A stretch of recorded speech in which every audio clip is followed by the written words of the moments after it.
Hello दोस्तों, एक बार फिर से आप सभी का स्वागत है। बिहार पुलिस में बहुत बड़ी वैकेंसी आ चुकी है, तो इसको फटाफट देखिए। इसका क्राइटेरिया क्या है, इसका फॉर्म भरने का डेट क्या है, चलिए इस पे चर्चा करते हैं हम लोग।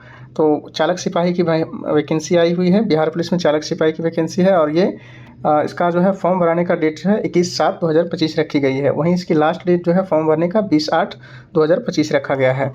तो इसमें आप लोग लास्ट डेट का वेट नहीं कीजिएगा। अगर आपके पास सारे डॉक्यूमेंट हैं तो आप कोशिश कीजिएगा कि 21/7 से दिया गया है, तो आप 1, 2, 3 तारीख तक आप लोग भर लें।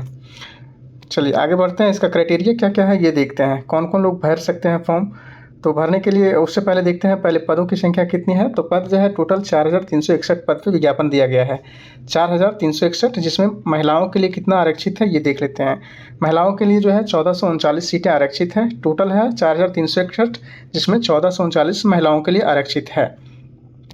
चलिए आगे बढ़ते हैं। अगला क्राइटेरिया क्या रखा गया है, कितना हाइट रखा गया है, कितना चेस्ट रखा गया है। तो चालक सिपाही पद के लिए आवेदन हेतु पात्रता क्या होना चाहिए। तो गैर आरक्षित पिछड़ा वर्ग एवं गैर आरक्षित पब्लिक पिछड़ा वर्ग के पुरुष अभ्यर्थियों के लिए रखा गया है 165 सेंटीमीटर, यानी कि यूआर से जो बिलोंग करते हैं और बीसी से जो बिलोंग करते हैं, ये दोनों के लिए हाइट रखा गया है 165 सेंटीमीटर। और चेस्ट रखा गया है 81 सेंटीमीटर बिना फुलाए और 86 सेंटीमीटर फुलाने के बाद। वहीं पे बात करें ईबीसी का, जो अत्यंत पिछड़ा वर्ग है, तो ईबीसी या एमबीसी बोल सकते हैं। ईबीसी या एमबीसी के लिए रखा गया है 160 सेंटीमीटर ऊंचाई और चेस्ट रखा गया है 81 सेंटीमीटर और 86 सेंटीमीटर। वहीं अनुसूचित जाति अनुसूचित जनजाति यानी कि एससी और एसटी के लिए क्या रखा गया है, इनका हाइट भी 160 सेंटीमीटर और चेस्ट जो है रखा गया है इनका 79 सेंटीमीटर और फुलाने के बाद 84 सेंटीमीटर। वहीं है भारतीय मूल के जो गोरखा हैं, सिर्फ बिहार विशेष सशस्त्र यानी कि बीएमपी 1 के लिए, गोरखा बटालियन के लिए है, तो इनकी हाइट रखी गई है 160 सेंटीमीटर और चेस्ट 79 और 84 रखा गया है। वहीं बात करें महिलाओं के लिए, तो सभी वर्ग के महिलाओं के लिए हाइट जो रखी गई है 155 सेंटीमीटर रखी गई है। सभी वर्गों के महिलाओं के लिए 155 सेंटीमीटर हाइट रखी गई है। चलिए इसमें एक चीज़ ये नोटिस किया दिया हुआ है कि फुलाने के बाद सीना की माप में कम से कम 5 सेंटीमीटर का अंतर होना अनिवार्य है। सभी वर्गों के महिला अभ्यर्थियों के लिए न्यूनतम वजन 48 किलोमीटर होना आवश्यक है। मतलब 48 किलोमीटर से अगर आपका वजन कम है तो नहीं लिया जाएगा और चेस्ट कम से कम 5 सेंटीमीटर फूलना चाहिए।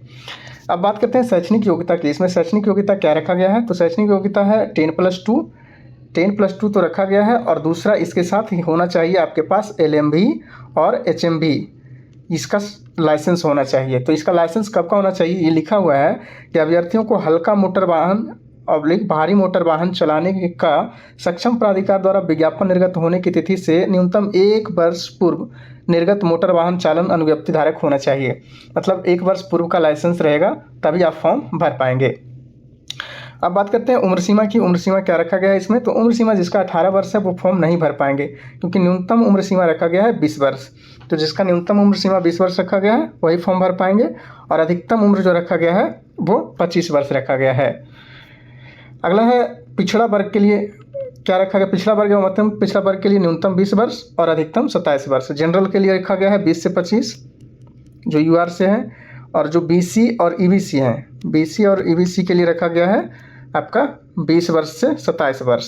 वहीं बात करते हैं पिछड़ा वर्ग एवं अत्यंत पिछड़ा वर्ग की महिलाओं के लिए, तो महिलाओं के लिए रखा गया है 20 से 28 वर्ष। जबकि एससी एसटी के जो कैंडिडेट हैं और ट्रांसजेंडर के जो कैंडिडेट हैं उनके लिए न्यूनतम उम्र सीमा रखी गई है 20 वर्ष से 30 वर्ष। चलिए एज का क्राइटेरिया हम लोगों ने देख लिया है। अब आगे बढ़ते हैं, अगला देख लेते हैं हम लोग इसका जो है एग्ज़ाम कितने चरणों में होगा। एग्ज़ाम इसके 3 चरणों में आयोजित होते हैं। पहला चरण होगा लिखित परीक्षा का। लिखित परीक्षा में कितने अंक के प्रश्न पूछे जाएंगे, तो लिखित परीक्षा में देखिए 60 अंक होगा जो जीके जीएस का होगा, 60 अंक जीके और जीएस का होगा और 40 अंक आपका रिलेटेड ट्रेड का होगा। यानी कि आपने LMB HMB में जो सीखा है, आप जो रोड पे चलते हैं तो उसका यातायात का नियम क्या होता है, उसके चिन्ह क्या होते हैं, तो 40 प्रश्न इससे रहेंगे और 60 प्रश्न आपका जीके जीएस से।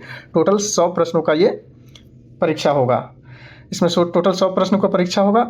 और ये जो होगा सिर्फ क्वालिफाइंग नेचर का, ये सिर्फ क्वालिफाई करना होगा। मैंने क्वालिफाइंग कहने का मतलब ये नहीं कि आप इतना नंबर ला देंगे 40 नंबर तो क्वालिफाई हो जाएंगे, नहीं। इसमें से जितना सीट है उसका 5 गुना कैंडिडेट को दिया जाएगा तो जितना 5 गुना होगा उतना को बुलाया जाएगा। और उसके बाद जो है ये अंक का कोई मतलब नहीं है, ये अंक आपने कितना लाया है इसका कोई मतलब नहीं है, आपको इस पे मेरिट नहीं बनेगा। लेकिन ये क्वालिफाइंग है, तो इतनी ज़्यादा भीड़ होती है, क्वालिफाइंग ही बहुत ज़्यादा कट ऑफ जाता है, 50, 60, 70 के आसपास कट ऑफ जाता है। तो इसके लिए तैयारी आपको पहले से अभी से ही पूरे मन से करना चाहिए। इसका आगे देख लेते हैं। पहला जब आप लिखित परीक्षा पास करते हैं तो दूसरा क्या है, द्वितीय चरण में है आपका शारीरिक दक्षता परीक्षा। शारीरिक दक्षता परीक्षा का क्या क्राइटेरिया है ये देख लीजिए। शारीरिक दक्षता परीक्षा में है सभी कोटि के पुरुषों के लिए दौड़ है 1600 मीटर, कितना मिनट में, 7 मिनट में।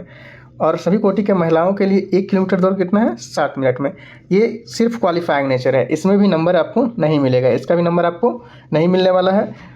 लेकिन पास होना ज़रूरी है, इसमें आपको पास होना पड़ेगा। दौड़ है आपको 1600 मीटर 7 मिनट में, और महिलाओं के लिए 1 किलोमीटर 7 मिनट में। वहीं पे पुरुष के लिए ऊंची कूद जो है 3.5 फीट का है, लंबी कूद 10 फीट का, और गोला फेंक 14 फीट का। और महिलाओं के लिए ऊंची कूद है 2.5 फीट, लंबी कूद 7 फीट, और गोला फेंक है 8 फीट का। चलिए आगे बढ़ते हैं, अगला जो देख लेते हैं। इसके बाद तृतीय चरण का जो परीक्षा होता है वो क्या होता है। तृतीय चरण में आपका मोटर वाहन चालन संबंधी दक्षता परीक्षा लिया जाएगा।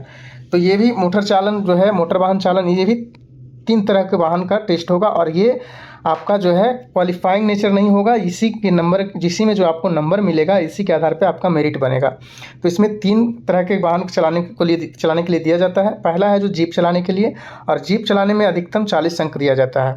तो अधिकतम 40 अंक है, और इसमें देख लीजिए क्राइटेरिया क्या क्या निर्धारित किया गया है। अगर आप ऐसे कर करके निर्धारित किया हुआ है। तो जब आप जीप का टेस्ट होगा, उसके बाद जीप के बाद आपका कार चलाने का टेस्ट होगा, और कार चलाने के टेस्ट भी 40 अंकों का होगा। इसमें भी उसी प्रकार से निर्धारित है कितने मिनट में कितने अंक दिए जाएंगे, 40, 32, 24, 16। इसी प्रकार से आपको कितना मिनट में कितना अंक निर्धारित है एक बार आप देख लीजिए, और अपनी तैयारी को अभी से बरकरार रखिए। और जब 2 वाहन आप चला लेते हैं तो तीसरा वाहन आपको दिया जाता है बस और ट्रक। बस या ट्रक चलाने की क्षमता जाँच की जाती है, और ये 20 नंबर का होता है। तो आपने देखा जीप चलाने के लिए 40, कार चलाने के लिए 40, और बस या ट्रक चलाने के लिए 20, यानी कि टोटल 100 अंकों का आपका जो है ट्रेड टेस्ट ये होगा, आपका जो गाड़ी चलाने का टेस्ट लिया जाएगा। तो इसमें जो आप जितना ज़्यादा नंबर लाएंगे यही आपका मेरिट बनाएगा, यही मेरिट का आधार बनेगा। तो अभी जो है टाइम है रिटन का, रिटन टेस्ट की तैयारी कीजिए। और HMB और LMB का भी जो है आप समय मिले तो सैटरडे संडे उसको देखते रहें, उसको करते रहें। इसके बाद जो है फाइनल प्रक्रिया आएगी दस्तावेज सत्यापन की। दस्तावेज सत्यापन के बाद आपका मेडिकल वगैरह होगा, और उसके बाद आपको ज्वाइनिंग मिलेगा। तो जिनके पास इतनी सारी क्राइटेरिया है वो लोग जाकर के फॉर्म भरें और तैयारी करें, तैयारी में लगे रहें। अभी से ही तैयारी शुरू कर दें, ये नहीं कि फॉर्म भराएगा, एडमिट कार्ड आएगा तब तैयारी शुरू करेंगे। अभी से ही तैयारी शुरू कर दें, और अपना एक सीट आरक्षित करें। चलिए मिलते हैं नेक्स्ट वीडियो में। जय हिंद, जय भारत, जय बिहार।